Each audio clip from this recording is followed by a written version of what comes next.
everyone, this is Julian from Kanen Coffee. Today we have a La Pavoni with us in the shop. This is a professional model, post-millennium. As you can see with the bigger boiler size and also the group head. Pretty much it came in just for a general tune-up. So what we did is we completely removed the group head off of the machine. Took the piston out, replaced every single gasket that is located inside of the group head, even the gaskets connecting the group head to the boiler. We also replaced all the gaskets on the sight glass.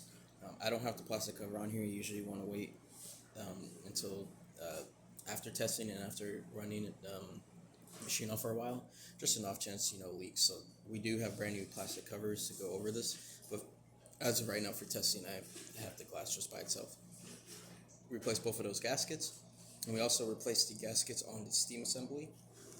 As you can see here, by loosening this nut, taking this wooden handle off, and replacing that gasket, which usually causes leaks to the front. And besides that, we replaced the gasket on the cap also. But this is also a new sight glass, so this is a new piece of glass that we replaced your older one. It's right here. As you can see, there's a lot of scaling in this machine. I had to descale both the group head, which there's a lot of scale in there. The entry point to the boiler, I did not descale the boiler, just because you could cause a lot of issues doing that. But I also descaled a little bit of the sight glass here, just because the connections seem to be leaking a lot of steam. Now that we have our new gasket in there, we're gonna start a shot. Don't worry if this runs too fast. It's just we haven't calibrated our grinders to this machine, or to this La Pavoni. So it's gonna run a little bit fast. It's probably a little too coarse.